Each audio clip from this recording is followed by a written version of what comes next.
wait for the recording thing to actually start so that, people who are watching it don't miss anything. Great, the recording is now live. Welcome once again, everyone, for coming to our presentation and interview with Robin. Robin is a great friend of mine. We both live in a place in New Zealand called Tauranga, and we met through I think it was probably through the Property Investors Association, Robin, is that right? Yeah, or else the Facebook group. Yeah, that's right. That's the right. main one. Yeah. Yes. Oh, yeah, you're right. So we are both avid property investors, and we have been investing in real estate. Where I think Robin has been more active here. And as we were talking, we discovered that we shared a common faith, and also as we chatted, we became friends and learned from each other a lot. And Robin has a very inspiring story. When he first shared it, he said, "Wow, I must interview Robin." And it's been a while, it's been sitting in the background. And I was a bit distracted the last year or so with my business in Whakatane, but we've come to that now, and I'm so grateful for this opportunity to have that chat with you, Robin. Likewise. Okay, awesome. So before we start, I need to have my usual disclaimer, because we will be talking about like money, investing. Just want to be very clear that none of this should be treated as financial advice. What we have done, or what we share that we have achieved, may or may not repeat itself. Investing does carry some risk, so please do your own due diligence, do your homework, and do not treat anything that we say as financial advice. So this is not the legal language, but if you want it in plain English, basically it's risky, repeating what I've just said. Okay, so with that out of the way, let me start start a conversation by talking to Robin and say, so Robin, can you tell us a little bit about yourself? What you do at the moment? Like what's your day like? What do you do? Good question. Well, firstly, status. I'm a family man, and family is very, very important to me. A wife and three children. Different stages. A little bit older now. One's working, one's uni, one's high school. We have two of them at home. So four of us here, and so we're pretty close. And also we have my personal fitness trainer. He lives here with us. He has 4 legs, and we walk once or twice a day. And he keeps me in shape. Right. And showers you with some puppy love every day. Very good. Very good. Man's best friend. Yeah. Very good. So when we were chatting, you shared with me how you were called into ministry at a very young age. And when you first shared that with me, I said, wow, this guy is amazing. Like how God called you into full-time ministry as a missionary. You went on the Doulos. Can you share with us a little bit about how that happened? It was a bit like when I first heard it, it was like, wow, that's like a Damascus Road experience. Yeah. It was a Peace Street Road experience, actually. Okay. That's where it occurred. Literally, we'd hosted some of the Doulos was actually in Tauranga. We were living in Whakatane. And we would always have missionaries staying in our home for a little while as they travelled around. But this time, when my parents said we can have a couple from the Doulos, I had a really negative attitude. Really, I don't know what it was, Satan or something, but it was just like, no. I had a terrible attitude towards it, but anyway. And I won't go into all the details, but fast forward a couple of weeks later, we were driving. My dad was driving, myself in the front, 2 or 3 of them in the back. And literally, we were driving towards the setting sun, and literally, it just seemed like God was speaking to me right through the windscreen. It was just like it felt like light and voice, audio, visual, and God just said to me, Robin, you're going to join Doulos. And wow, it was like, what? The first thing was, man, this is God talking to me. This is so real. And then secondly, I was like, what? Really? Do I want to, how do I, and so on. But anyway, there were many miracles, and God answered a lot of prayers, and got there. And signed up for 2.5 years. and then later on, again, Real Answers to Prayer, some miracles, and they took me back again, and I was with them through Korea and Japan and actually Russia. There's a picture of the Doulos on the top left there. And so during my time, we went both coasts of Australia, through most of the Pacific Islands, and through most of coastal Asia. As I say, up to Vladivostok.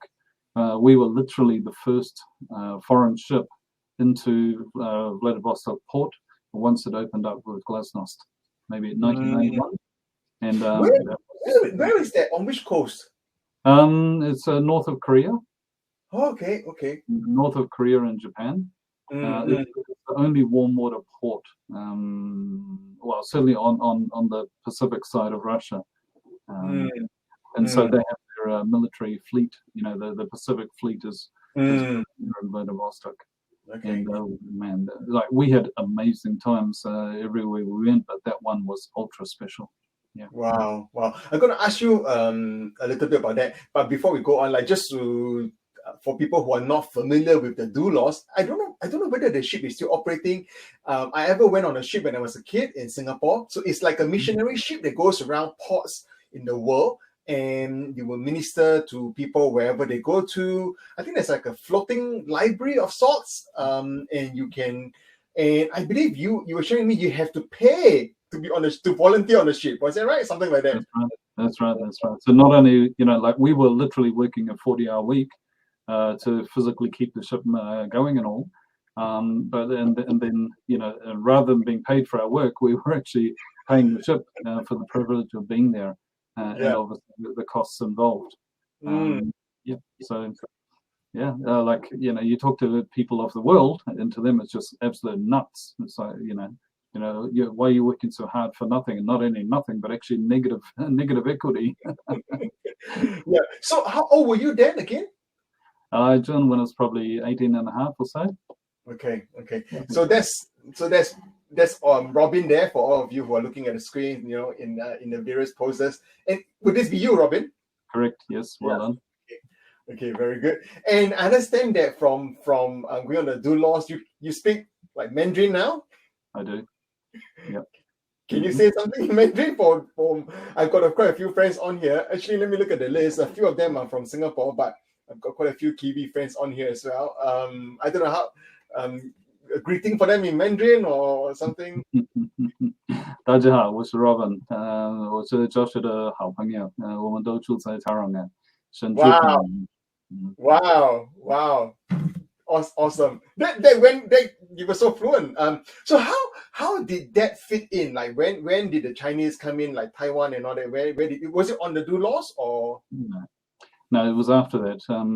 While I was like with the Doulos, we would be in one city for maybe 2 to 3 weeks, and so you get a taste. You start to meet some people, know some people, know a little bit of the place and say a few words, etc., in their language. And I found I picked up, I found I was quite good at picking up languages, and obviously 20 words in this language and 50 in that one, basically greetings and a little bit more. Anyway, whatever. And then later on, but obviously coming from New Zealand, at that time, New Zealand was monolingual. There was only one language. There was only English.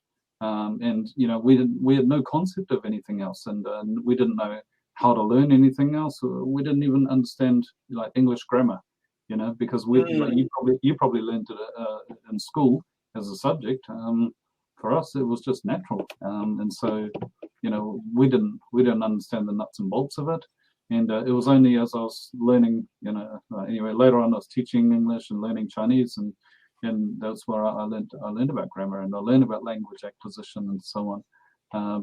So I've studied Mandarin both formally at various universities, and also mainly through the environment, through talking and living. For a good while there, I was literally living in the Chinese environment 24/7, and right. So you had to speak. Yes, that's the way to learn. So how long were you on the Doulos for again? Did you say 2.5 years? Yeah, initially 2.5 years, and then I went back another 3 months later. Okay, for altogether for another 3 months. Yeah. For how long altogether? close to 3 years. Close to 3 years. Okay. Sorry. So this was your sort of your first I wouldn't even say job because we're just volunteering and you had to pay for it. But that was your first sort of working experience, I suppose. And now I'm asking all this question because I want to set everyone up for what we're going to be talking about in terms of real estate investing. That no matter where you start from, like in your case, you were starting from negative, right? Because you were not only were you not paid, you had to pay to be on the ship, to serve on the ship. So you were, I presumably digging into your savings, or did you raise money, or? Yeah, both. But I came back broke. Okay. So how did you what did you do? You mean on the ship or? Yeah. Or how did you? Yeah. What after the ship? Like what happened? After the ship. Yeah. So, while I was on the ship, God gave me a very strong and very clear calling to Taiwan. There were no details, but I just knew it was, Taiwan was going to be instrumental in my future. And, I was very committed to God and serving God. And so, to me, it was like, okay, I'm going to go to Taiwan. I'm going to be involved in Christian ministry, Christian service somehow, somewhere, sometime. And I knew that to get into the country, because at that time it wasn't as open as it is nowadays. To get in, I needed a degree. And if I was to be a missionary, I needed to have a theological degree. If I was, the alternative was to be an English teacher, and for that, any degree would do. And so I said, okay, I'll cover both bases. I'll do a theological degree, and that way I can keep both options open. And with my time out on the Doulos and the studies there, because we did a formal study program as well, NZQA gave me accreditation. They gave me 2.5 years accreditation. And it was a 4-year degree. I finished the last 1.5 years at home by correspondence. And so, and during that 1 year, I went back to the ship for 3 months. I also got accreditation for that. It was awesome. And I did research for my thesis then, and my thesis was on the spiritual powers of Taiwan. Obviously, getting myself somewhat familiarized with what I was going to encounter. So that was the first year after coming back. And then after that, I went back via the Philippines. I love the Philippines. I love the Philippine people. Two of those photos you can see there are taken in the Philippines. Anyway, so I went back there, did a 6 weeks ministry. I took a team myself. We went around to some churches. We played some basketball evangelism, and we finished off for a couple of weeks at a Christian orphanage. And during that time, I knew my next step was Taiwan. I had my plane ticket booked, one-way plane ticket. But all the time I was going, God, please call me to the Philippines. I love it here. But the skies were nothing was coming. It was the skies were empty. And I got on that plane, went to Taiwan, and it was amazing. Oh, awesome. So how long was this sort of full-time ministry so-called thing for, like in total? I would only say the Doulos time was my full-time ministry. Okay. When I got you were just studying, right? You were not working in a sense. Once I started English teaching in Taiwan, that was my first, working, shall we say? Okay. At age 24. Right. Okay. But anyway, can I tell you a story or two? Yes, please go for it. Okay. So sorry if it's non-financial. I'll tell you one story. So when I first got to Taiwan, I could only say hello. That was it. And we went to it. There was a church. It was connected with my theological college, and there was a church over there. They were training potential missionaries to go into China, and they were teaching them the language. But I came along. They accepted me. It was very clear. My calling was Taiwan, not China. Anyway, and we were there for a few weeks, and after that time, they started. After we got a little bit of language, they started sending us out to the various churches, sister churches. They sent me way down the line, and I just had on a weekend, and I just had an awesome time, and I just felt this is where God wants me. I just had this real sense.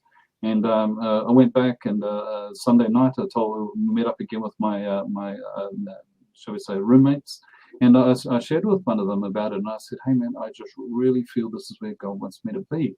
But however, currently I'm under the authority of this this church and this language thing, and really. They need to be on board with me hopping out and going off to there. But also I didn't want to go down there just because I wanted to. I didn't want to impose myself, etc. And so I said to my roommate, I said, look, mate, actually, Joshua, maybe you tell about the fleece. Gideon's fleece. Oh yeah, the Gideon's fleece. Yes. Maybe you want to share that a little bit. Yeah. So. I don't know if everyone here is familiar with the story, but there's a story in the Bible about Gideon. God called him to go and fight, I think, the Philistines or one of those enemies, and he was unsure. And he said, God, if it's you, tomorrow I'm going to put a fleece out on the grass tomorrow, and if you called me clearly, please make the fleece dry, but the grass like wet as per usual. And that happened the next day. And then he said, like, just to really confirm, this time around, make the fleece wet, but make the grass dry. So that was his, like, that's why you call it Gideon's fleece. It was like, Gideon was sort of testing God and making sure that, he heard correctly to confirm it. Yep, because he didn't want to go. That's right. He was looking for a way out. Anyway, so I said to my roommate, I said, hey, but I want to put, I don't want this just to be my will. I want this to be God's will. I want to know that this is God's will. I don't want to see it, And so I said, okay, what I'm going to do is tomorrow morning, I'm going to go out, have a quiet time at a park nearby. And I prayed. I said to God, hey, if you want me, if this is for me, if this is what you want for me, I want two things. One is I want the pastor from there to invite, to call the headmaster, shall we say? To call the headmaster of the language school, and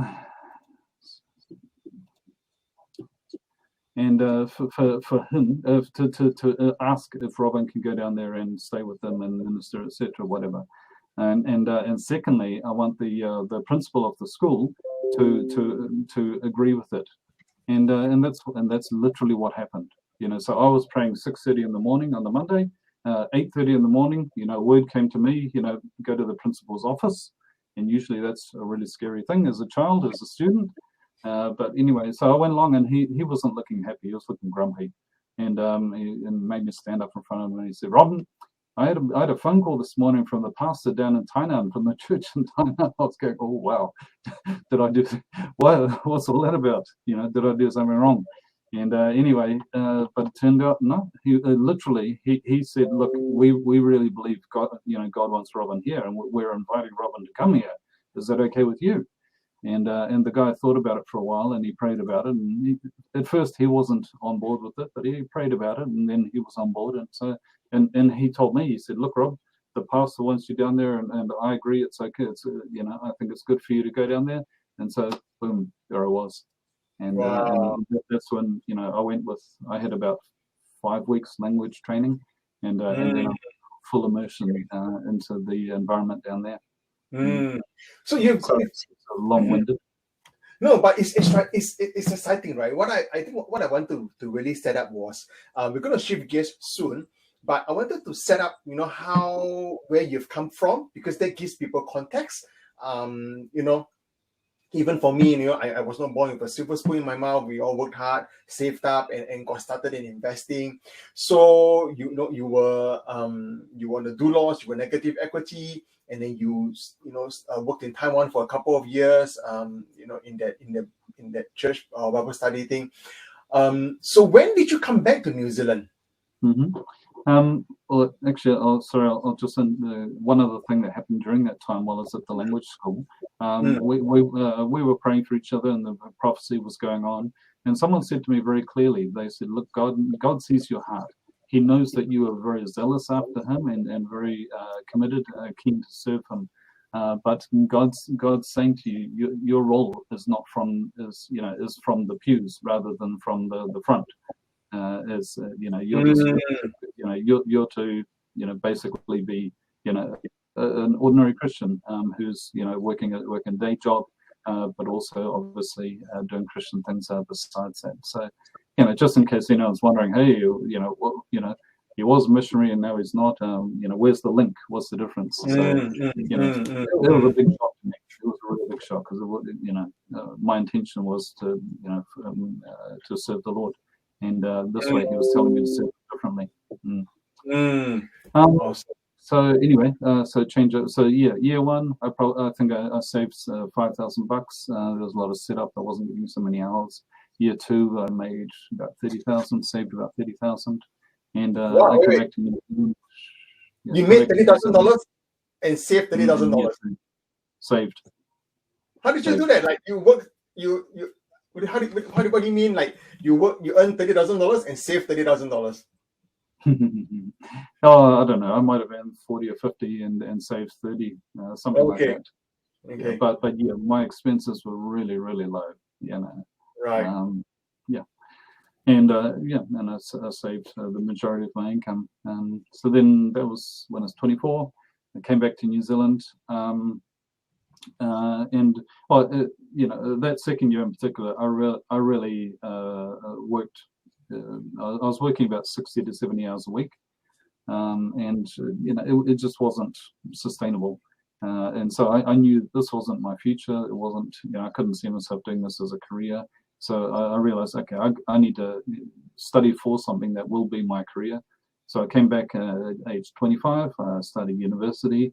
And there was a 4-year degree, so that was through to age 29. And then I got a proper job. Then I got a salary.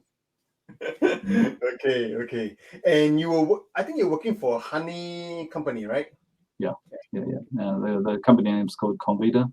It's the biggest New Zealand honey company, Manuka Honey. Yes. Singapore is quite a big market for us. Yes. Computer sells a lot to globally. I think they are the ones who came up with that. Is it what's the rating? The UMF rating? Yeah, UMF. Yeah, the UMF factor. Yeah. Okay. Great. So how did you get started in real estate? Good question. So when I came back from Taiwan with the what was it, 35, something like that, $1,000, and my expectation was this is my college fee. My college funds, basically, college was about $8,000 a year, plus living expenses, etc. I thought, okay, well, when I've come out of university, I'll basically be broke and start again. But instead, my parents, my mum in particular, she said, hey, real estate is doing well at the moment, and you should take that money as a deposit, put it on a house, and the house should at least break even. And that's a better thing to do than stick your money in the bank and drawing down on it. So yeah, she took me to Hamilton where I was studying. It's on the map there, on the left.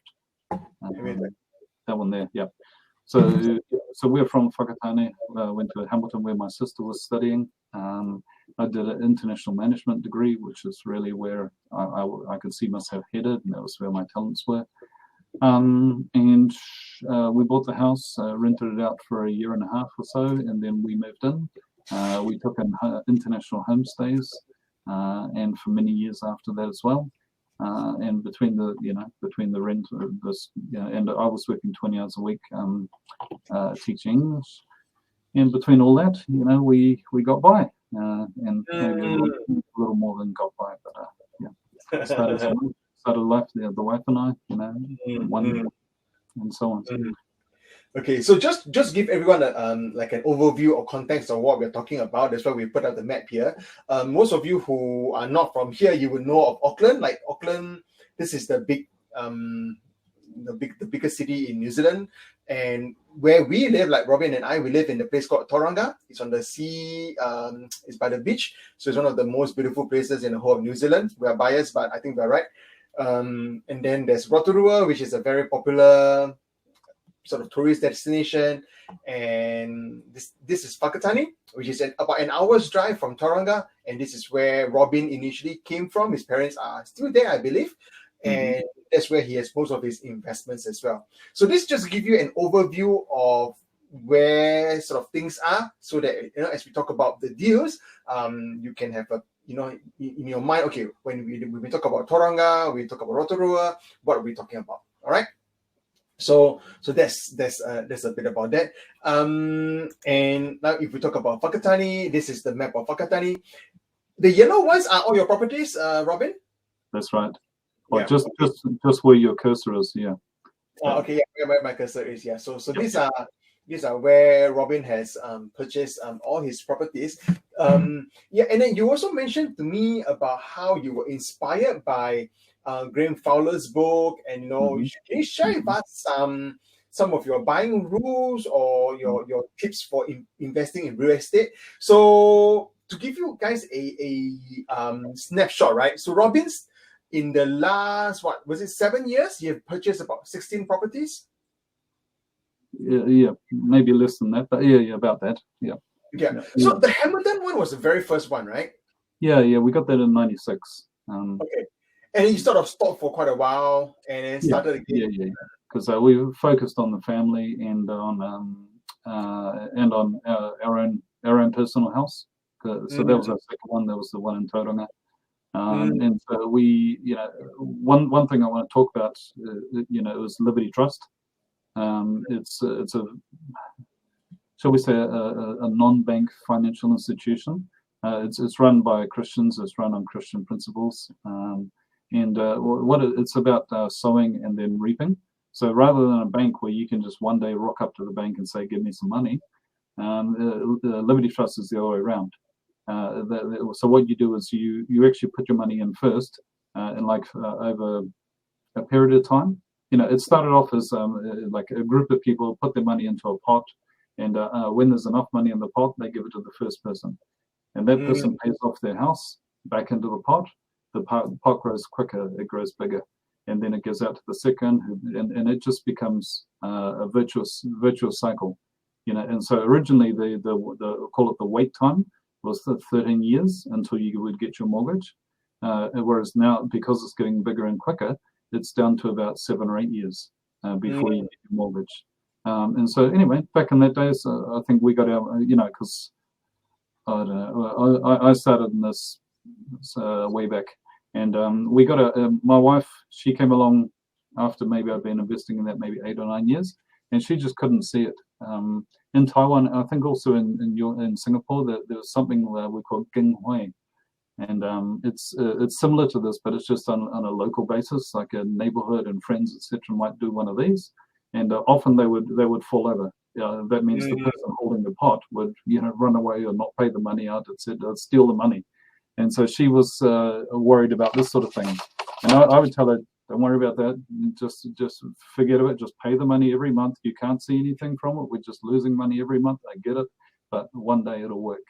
And and about year 10, maybe 11, it did work.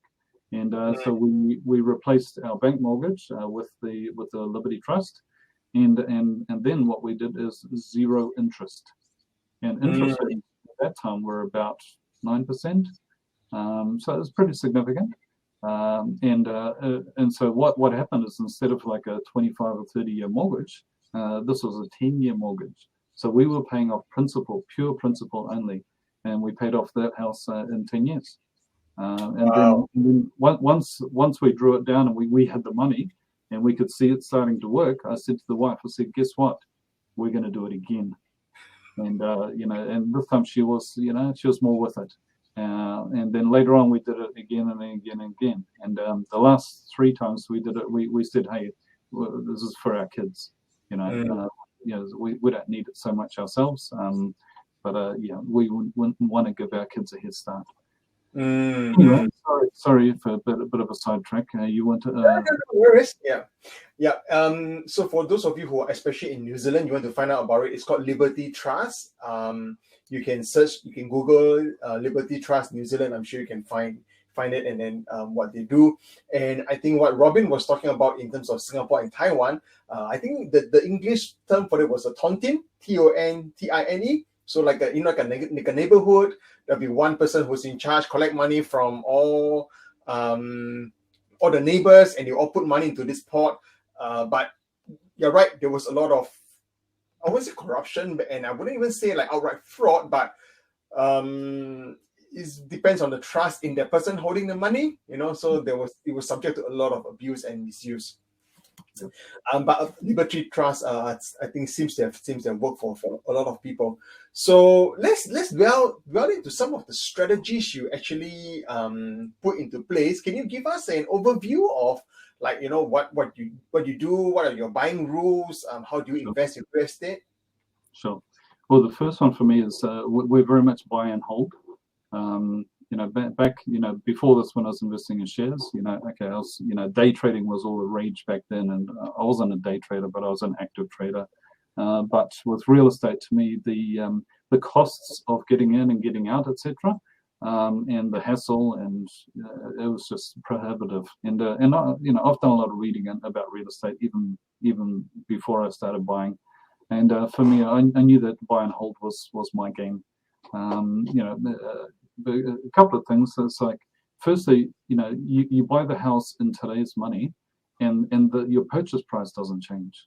And then year on year, the asset in general appreciates. New Zealand, the average rate of increase over 100 years has been about 6.7%. Very seldom it goes down, but obviously occasionally it goes down, but still on average 6.7% a year. And so the best thing is just to buy it, hold it, and just leave it. Obviously you're going to maintain it and so on, make sure you manage the tenants, but let it do its thing. So that was the first thing, was buy and hold. Secondly was make sure it's cash flow positive. I remember with my first one, mum and dad sitting down doing a back of an envelope kind of a thing and saying, okay, this is your rent and these are your outgoings, and you've got your insurance and your rates and maintenance, etc. Then overall, the first house was going to break even in year one, and then after that, there was rent increases and so on, and it got better and better. So somewhere down the list there, we've got. Maybe it's the next slide. I talk about buying for cash flow. It was interesting. Way back, previously, people would talk about, okay, you can either buy for cash flow or you can buy for capital growth. And they would say, if you buy in Auckland's for capital growth, elsewhere is for cash flow. But what we've found in the last 10 years especially is it's not an either or, it's both. And houses all over New Zealand have gone up by about the same amount. And some houses you get more cash flow and the increase. And that's what I've been focusing on. I'm going to show you this book. It's on the screen, but I want to hold you up my version of it. So as you can see, it's been literally dog-eared and dog-eaten. When the student says the dog ate my homework, well, my dog ate this book. I've read this several times, and I'll tell you a little bit about because initially I was buying fairly opportunistically. My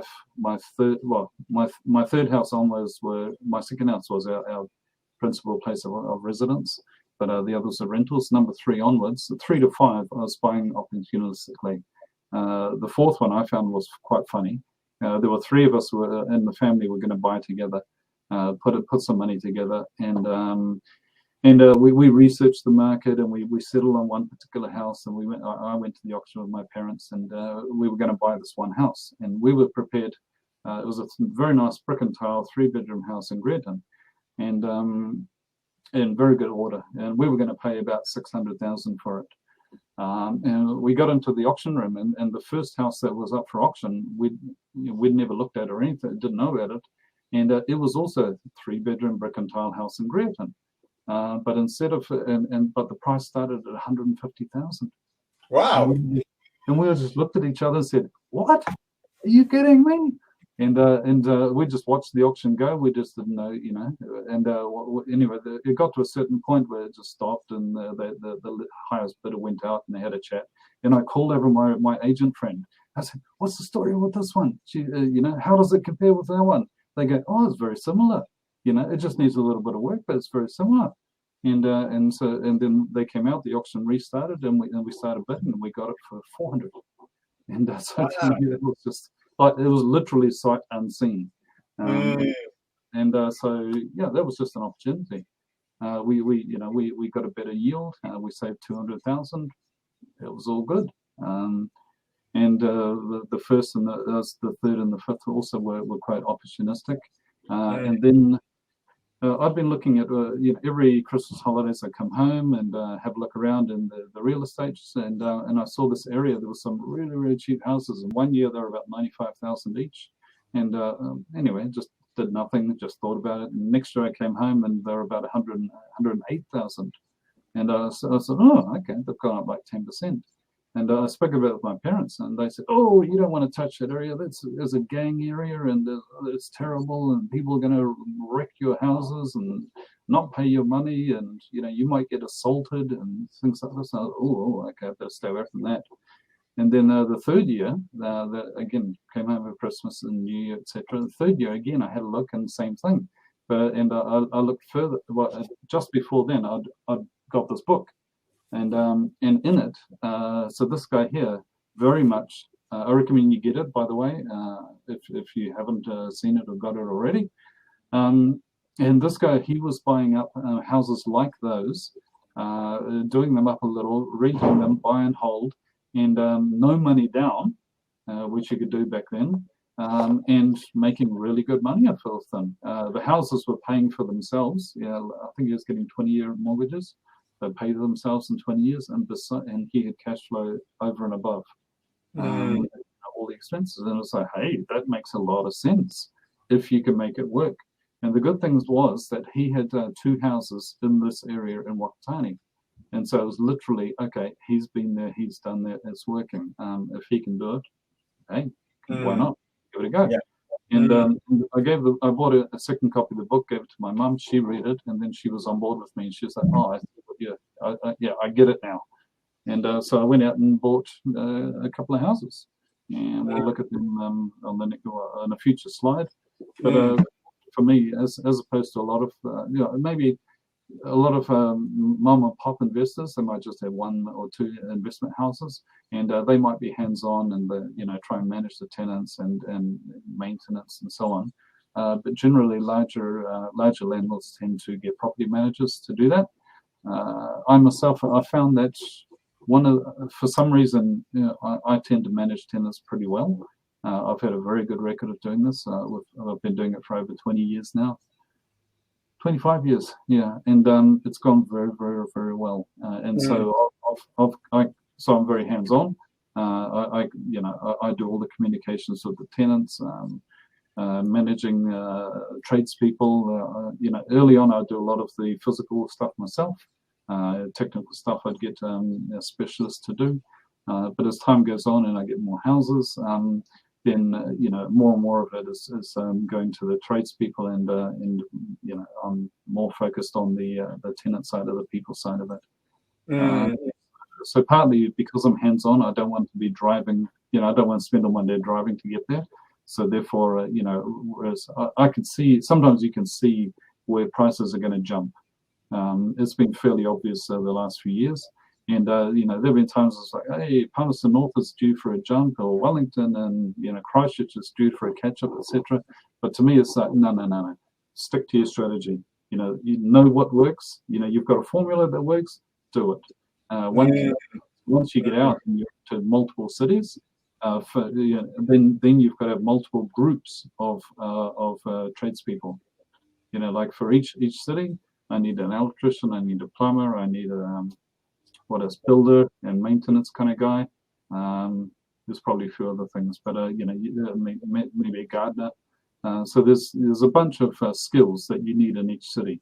And for me, I don't want to be managing people in Chicago, for example, or etc. You spend too far away. I'm not hands-on. I can't manage the tenants, etc. So therefore, I said to myself, okay, I'm going to stick to within 1 hour's drive. Yeah, I like your focus about how you stick to one strategy, because in real estate, actually there are many different strategies you can pursue. You can go into many places, but I like how you decided, okay, I'm going to focus. I'm going to do this one thing. I'm going to do it well, and you're going to just stick to it, and within that 1 hour's drive. Wonderful. So just clarify, when you say cash flow positive, what you're saying is that the rental income is more than able to pay all the expenses, obviously, plus also principal and interest, or is it interest only? Yeah, both of those. Okay. Wow. That's very strong cash flow. Well, to me, the thing is, like, this is my full-time job now. Earlier on, I was still doing, full-time work, and I was doing this on the side. But it got to a point where, I couldn't do both well, and obviously this thing was taking off, so it was like, okay, I'll do this. Meanwhile, my wife, this isn't her area at all. This isn't her thing. And so she lets me do this, and she does a traditional. She works, and she does a traditional non-investing role for now. You also shared me this very interesting sort of piece of paper that you wrote a while back. Can you tell us a little bit about this? Yeah, I should have dated it back then. It was it was probably somewhere around mid 2017, and I was reading again in this book and other writings that I was reading. They were starting to talk about visualization, and also the power of positive thinking, like Think Rich, Think and Grow Rich, books like these. But anyway, so the power of manifestation, visualization, and so and it said, hey, write stuff down, and so I wrote down what I wanted, and because at that time lending was a bit tight, and so it was not looking as though we could really get anything else. My fifth house, I sort of went and I heard that ASB was our principal bank. They were bringing in debt to income limits on borrowing. And so I was like, oh, quick, go out and buy a house before I can, while I still can. And so that was number 5. Anyway, this was after that. And so I wasn't even sure that I could buy anything. But I wrote it down and said, hey, I'm going to buy another rental house. And it's going to be in a specific area. It's going to be on the east side of Cameron Road, south of where I live.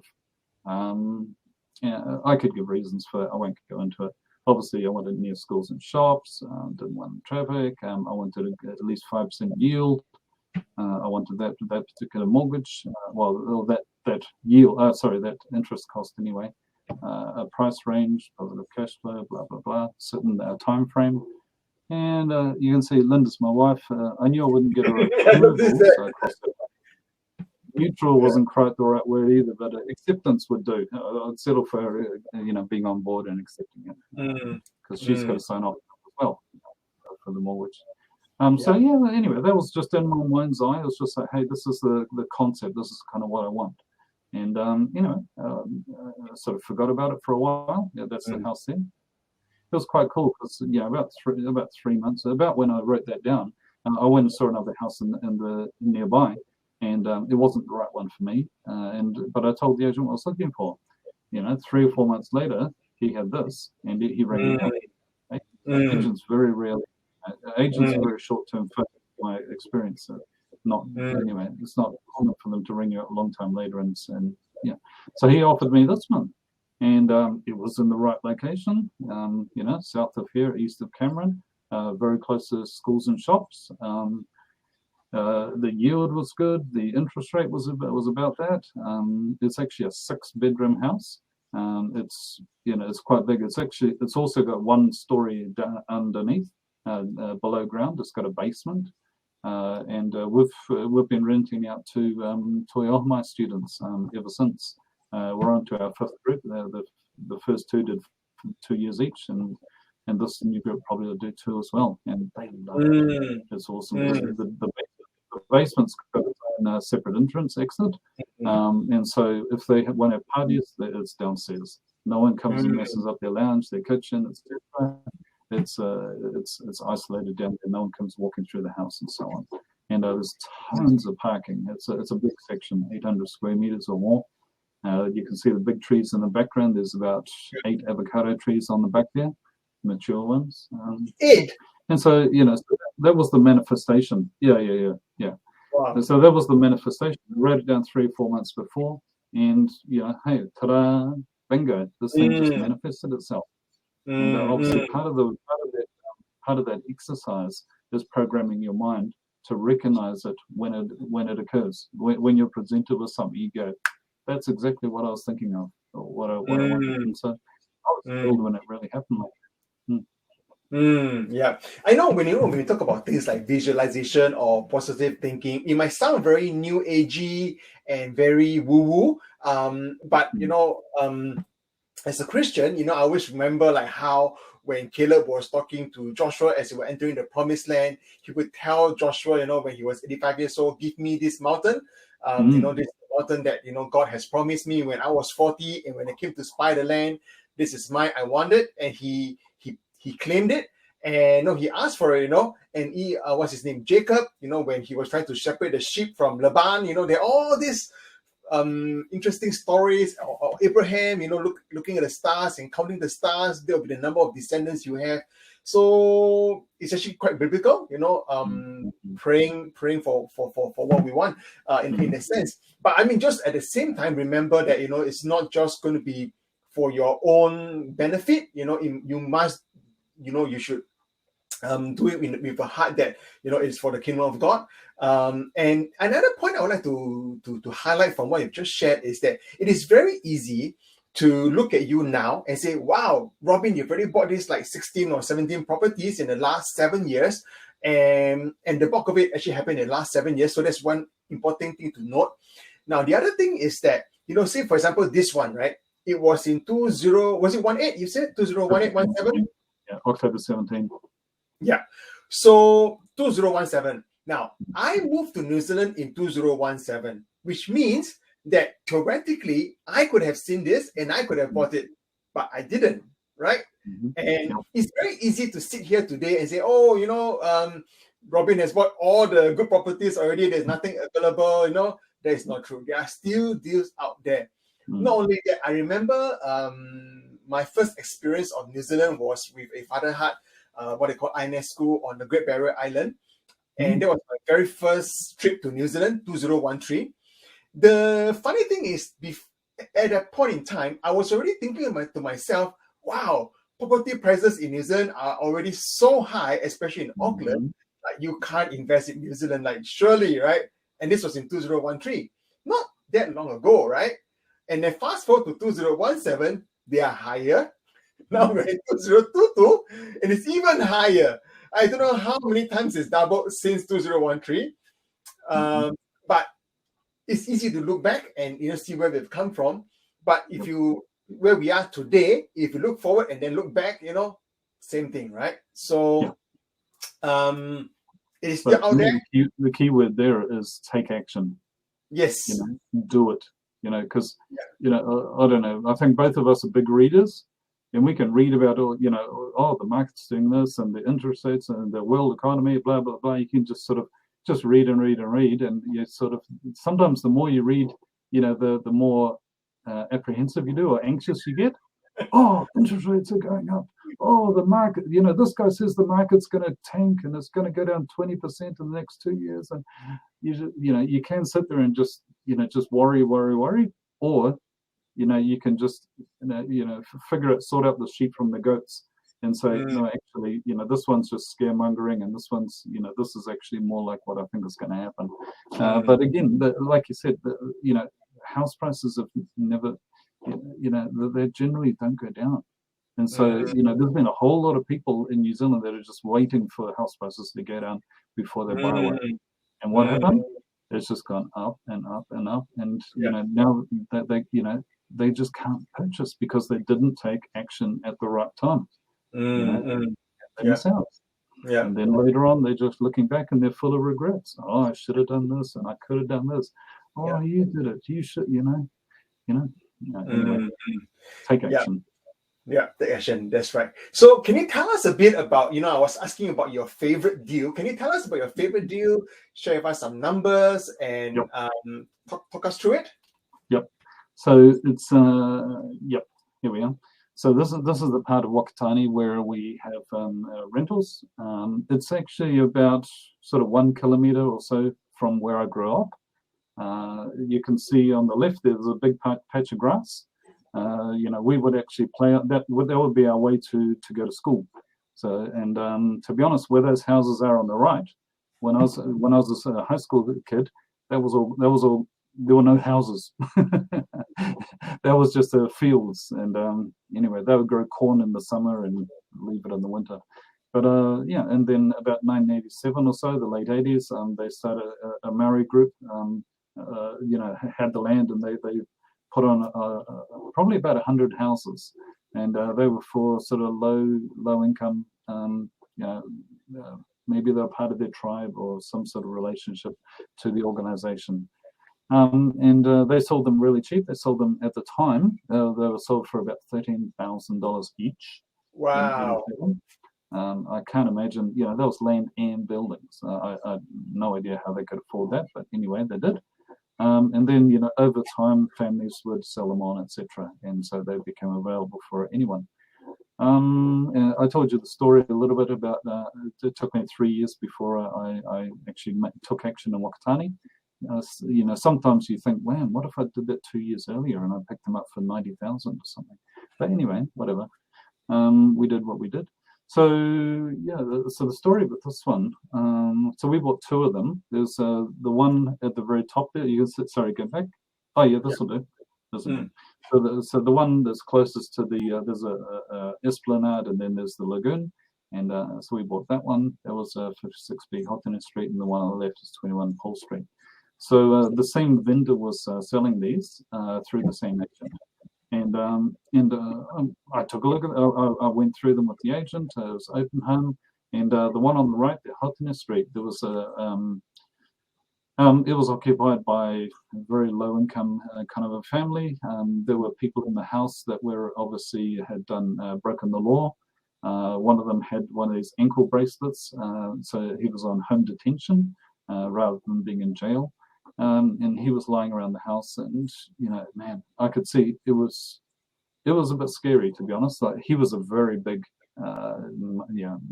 person, shall we say, a strong young man who's obviously got some violence or some bad behavior, etc. And I could see not many people would be interested in that. The house on the left was really beat up. We put in that fence, for example. There was no fence when we bought it. And the house inside was just holes everywhere, holes in walls, holes in the ceiling, holes in and most of the doors have been kicked in. The garage, you can see a very big garage on the right, and that had been partly lined, and it had gang symbols spray painted all over it. So it was a very beat up gang house. However, the one on the left was renting at $270 a week. The one on the right was $220 a week. So obviously, the one on the left was, the far superior option once it was done up. So there were 3 or 4 people. I think there was 3 people who had made offers before me on the left-hand one there, the Paul Street. And so I knew, okay, if I try for that, I've got to outbid these other people. And it wasn't an option, so I couldn't tell what they were offering. So you just have to write down some high number and try and get it. But instead, what I decided was, since it's an hour away from me, I don't want to be going down there just for one. Just make a dedicated trip, do a couple of things, and then go home. It was like, I want to make better use of my time and my travel. And so it was like, and because they were cheap. They were asking $130,000 each for them, and I said to myself, "Hey, we can afford them both. Let's go for it." And so what I did, I thought up something. I never heard of anyone do this before. Neither had the agent. Well, I said, because no one wanted Hottentot, everyone wanted Paul Street, and yet I wanted both. How could I get them both? I said, what I'll do is I'll make them conditional. So I wrote in the terms and conditions. I said, okay, house A is conditional on me getting house B, and vice versa. And so that way, so for the vendors, they knew they could have sold Paul Street 3 times over. Hottentot Street was going to be a problem. They were going to get stuck with it. No one else had bid for it. And so they knew, so they wanted to sell that to me, but that meant they had to sell Paul Street to me as well. And, back then, in those days, you would offer less than what was asked for. They asked for 260, 130 each, 260. I offered 250, and we got them both. So one thing I loved about it, well, obviously the pricing was good, the yield was good, and especially that thing about the deal, where by binding them together, I thought that was awesome. We got 100% finance for that. And so there was nothing coming out of our pocket for it. And so, any increase is just pure increase. If the price goes up 10,000, that's literally, 10,000, on paper. So, all things considered, it was awesome. Maybe we flick to the next slide and it's got the numbers. Yeah, I like how you are. You wanted it, and you were creatively thinking, how can I get it? You didn't let the fact that there was one particular house that obviously everybody wanted, and which meant there was a lot of competition.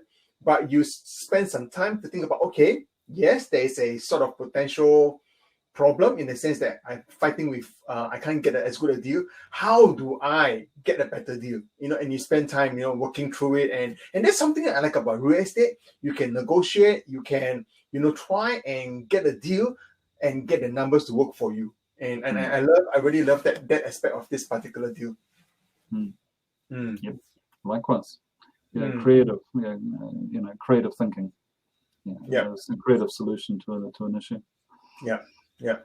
And so, like, I've done bigger real estate deals than this, and we've had houses that have increased more in dollar value over time, but obviously in percentage increase over a short time, this one's done very well. And so, like, when with real estate, to me, it's largely about percentages. For example, if you bought one house for $1 million and you got 5% yield, versus if you could spend $1 million on 4 houses, and you might get 20% yield. What would you rather? To me, it's like I'd rather get the 20% yield than the 5. Not everyone's like that. Some people, they've got other factors that are more important to them. But and so therefore, this is a favorite of mine. Yeah. I mean, obviously, these numbers, you can't get them in today's market now. But, look, if you fast forward 5 years, you'll be saying the same thing right now. We're not going to get, this kind of deal back at 2022 numbers. So it's all, it's all that. Okay, very good. Hey, I don't know if the audience has any questions. You can start to pop them into the chat.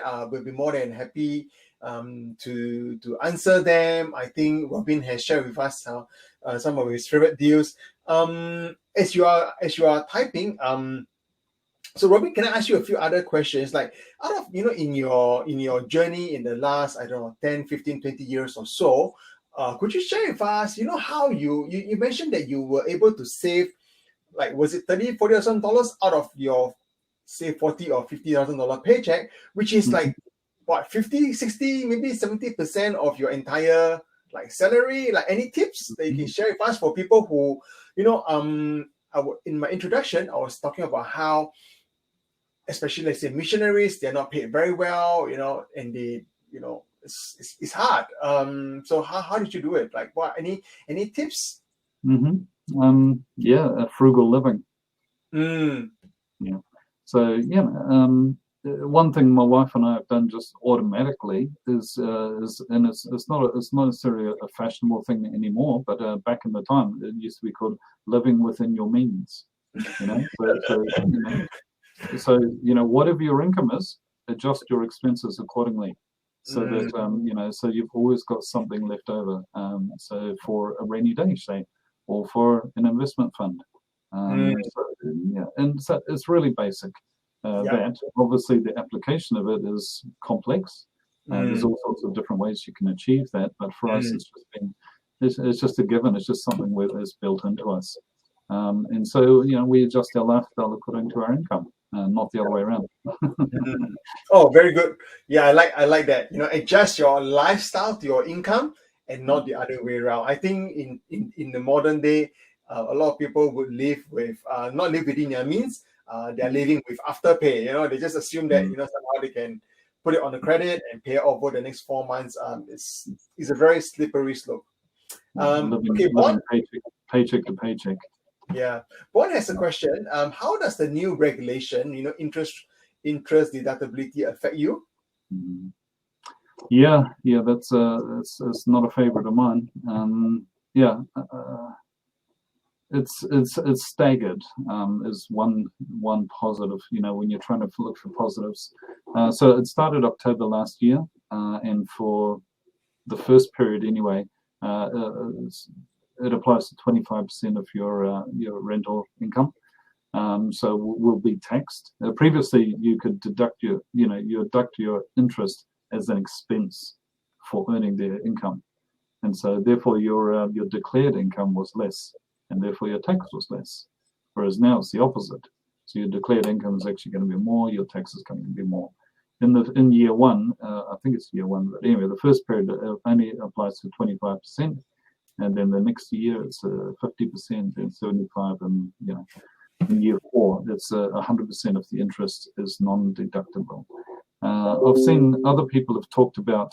They're saying that it's probably going to cost them $10,000 in extra tax per house per year. Hey, that depends on a lot of things. How expensive is your house, how big is the mortgage, how your interest rates, how much interest are you paying, etc. So some people in response to this, there's a range of responses. Some people have said, okay, I'm going to sell off houses so that I have no mortgage. And I know a mature investor who he had 12 houses, he had a small mortgage, he sold off 2 houses, now he's got no mortgage. So there's presumably first home buyers are going to buy those. There'll be less rentals available to people. Some other people, there's a variety of different ways. For me at the moment, I'm just ignoring it. Just relying on my cash flow to be able to tide my way through it. I'm also hoping that there'll be an election, a change of government in 2 years' time, and if the opposition party gets in, they're saying they're going to remove this policy, and so hopefully by that stage it'll only be say 50 or 75% effectiveness, and then it's gone. So I'm not going to get too concerned and do some, I shouldn't say stupid things, but overreact. We'll just see how it goes, and if we need to, then okay, we'll sell some down. If we don't need to, well, we'll just keep going. Very good. Okay, great. And AJ asks, prophetically looking at the next 7 years, what do you feel in your heart that the NZ markets are going to do? I presume he's asking about the real estate market. And number 2, how has your ministry changed? You mentioned the prophetic word of ministry outside of church leadership. What do you and Jesus get up to these days? Good. Yeah. Okay. Well, I'll take it. There's 2 different questions, 2 different answers. So, firstly, crystal ball for the next 7 years. My gut feeling is that, at the moment, besides the interest deductibility and a few other regulations, the main issue at the moment for the housing market is the CCCFA, which really, really, really limits borrowing. So that there's a lot of people who already had borrowing approved but hadn't drawn down, then suddenly the bank said, no, sorry, you can't have that. Or, for example, say they'd previously been, approved this much, then the bank said, no, now you can only have this much. And then the people are really stuck. It's like, hey, I can't buy a house in Auckland for that much. And so a lot of people have, they can't buy, and therefore a lot of people just don't even try to buy. So it's turned into, if you've got finance, you've really got a lot of power in this market. It's a buyer's market now if you've got finance. How did I get onto that? Again, I think that the CCCFA is at its most extreme at the moment. I think it's going to be tuned down so that it's not going to be so draconian is probably a suitable word for it. So it'll take months, maybe 6 months for that to get tuned a bit better, and so for the next, say, 6 months, I think the market's it's going to be quite a tough place, and partly it's a euphemistic way of saying I think that the market's going to go down. The last 2 months it has gone down. First month it went down 1.2%. Last month it was 1.5%. So I think for the next 6 months it's going to be going down. So you could say that's a buying opportunity. After that, once this lending becomes more normal, relatively normal, then I think the market's going to get better, because there's still a huge demand. The demand for property hasn't gone away. All these people who want to buy their first home or additional homes or investment homes, they still want that. They just can't. So once the the shackles come off, then you need to mix my metaphors. There's going to be a flood of people getting back into the market. Because from my experience, there's a lot of people that are doubling up. They're living in relatives' homes. They're living on couches. They're living in, a whole family living in a bedroom, for example, and they want their own accommodation. So what I'm saying is, in the short term, it's not going to be so good. But after that, once this gets loosened up a little, then I think we're going to be back onto some really good growth. And as I said earlier, the long-term growth percentage is about 6.7%. Yeah, that's kind of my default. Sort of 5 to 10% is my default. So you asked in 7 years' time, I think we look at that and say, okay, we're going to average about 5 to 10% for that period of time. The New Zealand market has been very, very consistent. Between 7 and 10 years, it doubles. Well, historically anyway. It's just doubled and doubled and doubled and doubled and doubled. And each time, I remember 5 years ago or 10 years ago looking at it and saying, there's no way this can double again. Where are people going to get all the money for? Are their incomes going to suddenly double? What's going to happen that's going to cause people, like at the moment, back then, $250,000 house was really expensive. Who could imagine a $500,000 house? And then who could imagine $1 million house? And now we're sort of going, now that the New Zealand average is close to $1 million, it's like, can you imagine in 7 or 10 years' time if houses are now $2 million each? And not only is it the same house, but it's actually a smaller, the house size is getting smaller, the land size is getting smaller, but still the price is double for less. So anyway, that's just extrapolation. I'm not saying literally it's going to double. To be honest, I think it's kind of hard to see it doubling in the 7 to 10 years. But hey, it's you're onto a winner. When you're backing property, it's it does work. It has worked. It's still going to keep working. You just might need to adjust your strategy. Sorry for a long answer on that one. Secondly, part 2, what was that? Something about how do me and Jesus get along right now? We get along. What do we get up to these days? We get along great. To be honest, I'm quieter in church than I used to be. But anyway, me and Jesus get along, and I share him with people as I get opportunities, and pray with them, help them, etc. And to be honest, that's one of the things I love about this landlording business. Doing it myself is the relationships I have with these people. I'm not saying that I don't have a messiah complex, and that I'm here to lead my flock, or whatever. And I'm not here to proselyte my tenants. That's not necessarily the relationship we have. But it's just more of a day by day kind of a thing. They don't want you preaching at them, all the time, but occasionally you get opportunity, and you just share when you have the opportunity, and at other times you hope it's just your consistency of your life, and it's not just Christian things necessarily. It's also physical, financial, etc., other things as well. So helping out. Yeah. And that's one of the things I love about. Sorry, can you go back to that shot of Whakatane and the different yellow spots? Yeah. No, the next one. Yeah, that's the one there. So it's a little bit hard to see, but you can see the yellow dots on these houses. So that's what we've got in those two streets. So we have 4 there in Paul Street and 3 in Hotena Street. And so, in our small way, as I said, there's about 100 houses in those 2 streets, and we own 7 of them. So in our small way, we're trying to improve the ghetto, or the hood, or whatever term they want to call. Generally, it's called the hood. And we improve our houses each year, and make things better. Like for example, salt and light. As Jesus said, be the salt of the earth. Don't put the light under a bushel, etc. So, and by your works you shall know them. Yeah. I've been to those streets, and it's obvious once you drive there, like it's obviously a gang street.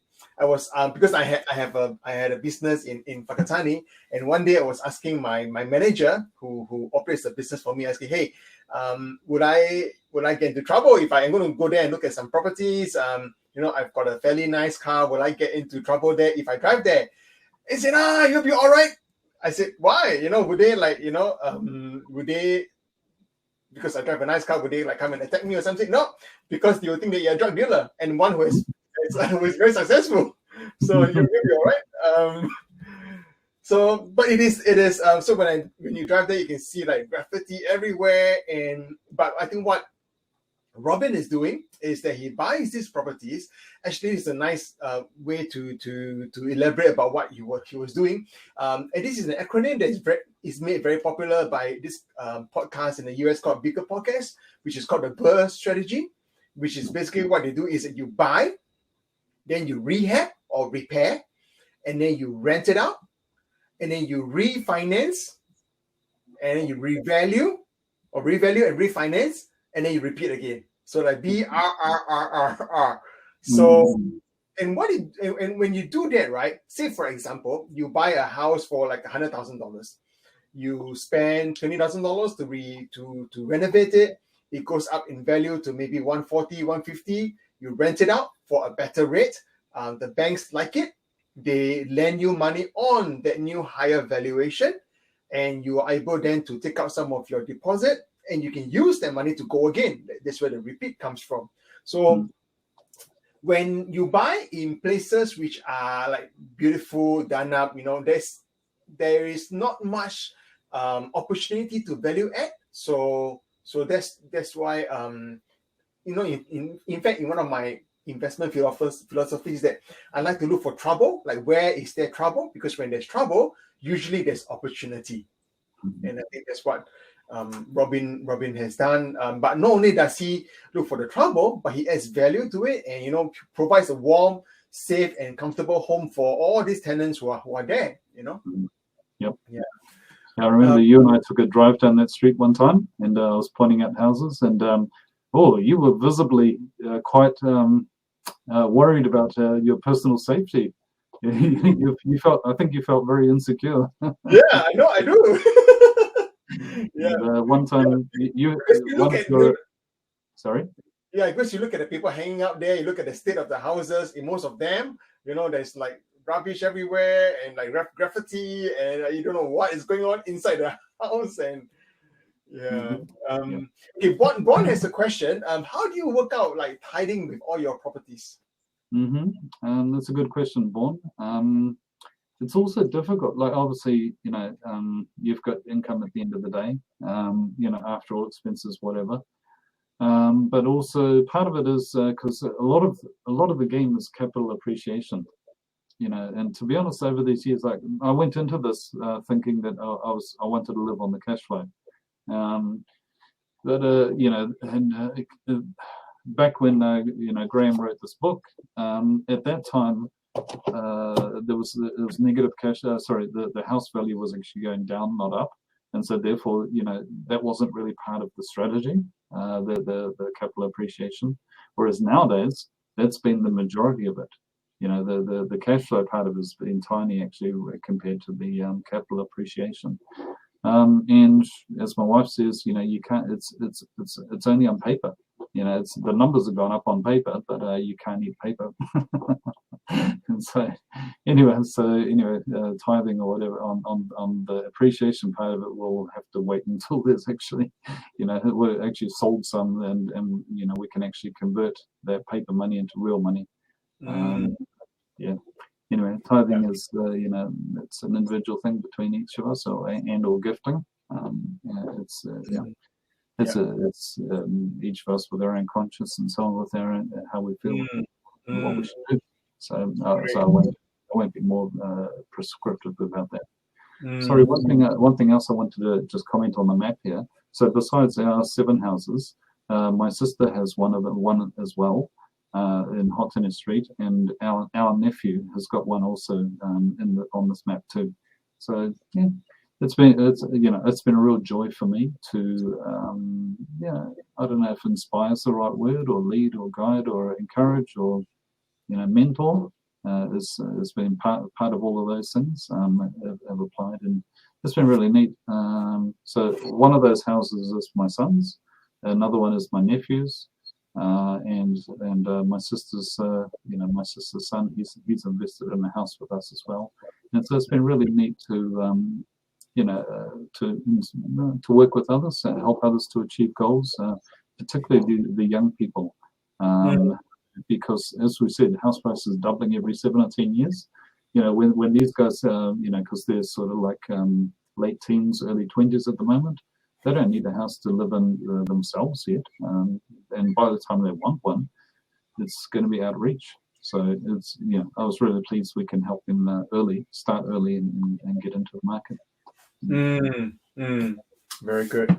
Oh, well, I think I'm going to start to wrap it up. Thank you very much, Robin, for your time with us today. And thanks everyone for coming along to this presentation. I hope you have learned something and hope it's been informative for you. Any last tips or advice for the audience, Robin? Sure. Often people ask investors and say, if you could have done it again, what would you do differently? Or, what would you have done 5 years ago, or 10 years ago? If you knew what you know now, what would you? And my answer is, hey, I would have bought more earlier. Rather than just starting 7 years ago. Imagine if I'd started 17 years ago. When house prices were, so much less than what they are now. Like that original house we bought. So I bought that in 1996 for $170,000. And nowadays it's $1 million. So it's gone up, it's more than 5 times over 25 years. So that's doubled on average every 5 years. So, it's like, hey, imagine at that time, instead of buying 1, what if I bought 2, or what if I bought 5? If you could have got finance and if you could handle it, etc. And again, it's just money, and it's just opportunities taken, etc. And at the time, that wasn't the most important thing in my life.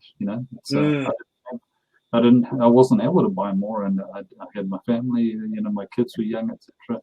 That was the focus. So, Great. All right, thank you so much, Robin, and for that insightful session and sharing with us. Basically, get out there and buy more and start earlier. So as soon as we can. Yeah. So for those of you who are in Tauranga, you want to reach out to us, feel free to do so on social media. Robin lives here. We are not property agents. We don't have anything to sell you. We're just sharing our story. Hopefully you can learn something from it and be inspired by it to do something about your own financial future. And hopefully through that, be able to bless someone else as well. Okay. So thank you so much once again for coming along. I'm going to stop recording first. So see you around. Thank you for watching. I'm going to stop recording. Yeah.